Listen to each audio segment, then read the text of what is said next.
안녕하십니까, 구강암염외과 전문의 박종철 원장입니다. 오늘은 무턱과 관련된 수술을 정리해보는 시간을 가져보도록 하겠습니다. 그리고 제가 또한 수술 사례를 보여드리면서 각각 수술 방법의 장단점도 설명드려 보도록 하겠습니다. 무턱이란 아래쪽의 턱뼈가 작거나 뒤로 들어가 있어 충분히 도드라지지 않은 턱 또는 그런 턱의 상태라고 정의되어 있습니다. 무턱 수술의 경우 무턱을 교정하기 위한 수술, 턱을 앞쪽으로 밀어내거나 실리콘 따위를 뼈 위에 넣는 것이라고 기술되어 있습니다. 의학적으로 무턱을 다시 두 부류로 구분합니다. 치아를 포함한 턱끝 자체가 뒤로 물려나 있는 경우를 하악 외소증, 턱끝 부분만 작고 후퇴되어 있으면 턱끝 외소증이라고 합니다. 무턱 이미지가 무엇인지 보겠습니다. 우선 측면 사진을 보면 턱끝이 뒤에 있고 정면 사진을 보면 아래턱이 작다 보니 얼굴이 짧아 보입니다. 윗입술이 상대적으로 돌출되어 보이며 입을 다물어도 입 사이가 벌어지는 경우도 있습니다. 이 경우 입을 다물기 위해 아랫입술에 힘을 주게 되면 턱끝에 호두주름이 생기는 돌출이 인매가 됩니다. 이런 모습 때문에 사진을 찍을 때마다 상대적으로 광대가 더 부각되어 보이기도 합니다. 무턱은 음식을 씹고 삼키는 저작 과정에도 악영향을 미칠 수 있고, 또한 무턱은 호흡 문제를 야기할 수 있는데 이는 특히 밤에 잠잘 때 수면 무호흡증으로 이어질 수도 있습니다. 이번 동영상에서는 무턱의 여러 문제점 중에서도 심미적인 것을 개선하는 방법을 설명드려 보도록 하겠습니다. 무턱 수술은 크게 보형물을 넣는 것과 본인의 뼈를 이용하는 두 가지로 나뉘어집니다. 보형물을 삽입하는 수술은 무턱 보형물 수술 또는 턱끝 보형물 수술이라고 합니다. 보형물을 넣는 대신 환자 본인의 뼈로 수술을 하게 되면 턱끝 전진술 또는 이부 전진술 등의 용어로 불리게 됩니다. 그리고 치아가 포함된 아래턱을 앞으로 전진하는 무턱 수술 방법도 있는데 이것은 하악 전진술 또는 턱 교정 하악 전진술이라고 합니다. 따라서 오늘은 무턱 보형물 삽입술, 턱끝 전진술, 하악 전진술 이 세 가지에 대하여 말씀드려 보도록 하겠습니다. 무턱 보형물 수술의 장점을 말해 보겠습니다. 턱끝에 보형물을 넣는 것은 환자분 뼈 자체를 절단하지 않습니다. 따라서 그만큼 수술 시간이 적게 걸리고 회복이나 뼈 절골에 의한 후유증 발생 가능성도 줄어들게 됩니다. 비용도 본인의 뼈로 하는 경우에 비해 저렴합니다. 하지만 보형물 삽입 후 턱에 이물감을 느낄 수 있습니다. 또한 보형물에 의한 골 침식 작용도 발생할 수 있습니다. 보형물 부위를 절개해보면 보형물이 질긴 섬유성 피막으로 쌓여 있고 이 피막과 보형물 사이에는 맑은 삼출액이 고여 있습니다.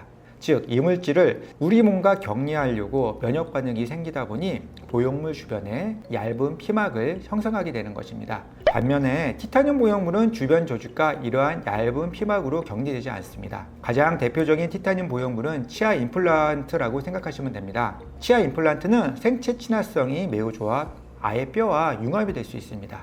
하지만 실리콘, 본 시멘트 재질 모두 임상적으로 많은 분들이 큰 문제 없이 사용하고 있으니 너무 걱정은 안 하셔도 될 것 같습니다. 턱끝 보형물은 미리 디자인된 기성품, 영어로는 스탁 제품이라고 합니다. 이것을 이용할 수도 있고 환자 맞춤형 보형물을 이용할 수도 있습니다. 기성 제품을 이용한 보형물 재수술 모습입니다. 상품화된 보형물을 이용해도 적절히 사용하면 효과적으로 수술을 진행할 수 있습니다. 기성 보형물로 충분한 볼륨을 확보할 수 없을 때는 환자 맞춤형 보형물을 사용해야 합니다. 이제는 무턱 수술의 두 번째 방법인 환자분 뼈를 이용한 방법에 대하여 안내해 드려 보겠습니다. 이처럼 턱을 절단해서 앞으로 빼는 수술입니다. 가장 큰 장점은 환자분 뼈로 한다는 것이겠죠. 아무리 생체 친화성이 좋은 재료를 사용한다고 하더라도 아직은 본인의 뼈만한 재료는 없습니다. 턱끝 전진술의 예입니다. 이렇게 보면 좀 전에 보여드렸던 보형물을 이용하여 무턱을 개선했던 경우와 큰 차이가 없습니다. 하지만 턱끝 전진술은 다음과 같은 점을 고려해야 합니다. 턱을 앞으로 많이 전진시킬수록 빨간색 타원으로 표시한 부위에 빈 공간이 발생하게 됩니다. 환자분에 따라서는 해당 부위가 꺼져 보인다 또는 턱이 패여 보인다 라고 말씀하실 수도 있습니다. 따라서 저는 전진량이 많을수록 이러한 불가피한 골격 변화가 외모에 미치는 영향이 적도록 가능하면 후방부에서 뼈를 절단하려고 하고 있습니다. 동일한 위치에 노란색 화살표를 위치하였습니다. 이제 마지막으로 하악 전진술에 대하여 알아보겠습니다. 일반적으로 알고 계시는 양악 수술 중에 아래턱에 해당하는 수술이라고 생각하시면 됩니다. 아래턱을 하악지 시상골 분할술, 즉 SSRO로 절단 후 앞으로 전진시키는 것입니다. 보시는 것처럼 턱 끝 전진술과 달리 하악 전진술은 치아와 연결된 뼈가 모두 앞으로 나오게 됩니다. 이분은 하악 전진술과 함께 턱 끝 전진도 같이 시행받았습니다. 여기서 빨간 원으로 표시한 부위가 하악 전진술에 의해 뼈가 움직인 부위이며, 노란색 원은 턱 끝 전진술에 의하여 추가로 턱 끝 전진술이 시행된 부위입니다. 그러면 무턱을 개선하기 위하여 어떤 수술 방법을 선택하는 것이 좋을까요? 우선 어느 부위가 얼마만큼 개선되기를 원하는지를 환자분 스스로가 정하셔야 합니다. 집에서 거울을 보시고 아래턱을 앞으로 이런 식으로 슬라이딩 하듯이 전진시켜 보십시오. 어느 순간 원하는 이미지가 나온다면 하악 전진술이람입니다.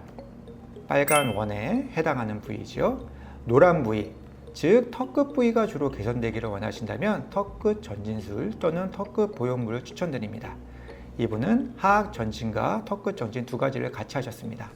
그럼 턱 끝 전진과 턱 끝 보형물 중에 선택해야 할 때는 어떤 것을 고려해야 할까요? 이분은 상담을 진행하다 보니 보형물의 크기가 점점 커졌습니다. 턱 끝 전진만을 통해서는 이런 볼륨감을 만들기 어렵습니다. 고울 이식을 동반하여 원하는 모양을 할지 아니면 간단히 보형물 수술로 끝낼지는 환자분과 의료진이 같이 고민해야 할 문제입니다. 결국 원하시는 얼굴 모양에 따라 보형물을 선택할지 환자분 뼈로 가능할지 의료진과 상의 후 결정하셔야 합니다. 지금까지 무턱 수술 방법에 대하여 정리해 보았습니다. 다음에도 유익한 영상으로 다시 찾아뵙도록 하겠습니다. 감사합니다.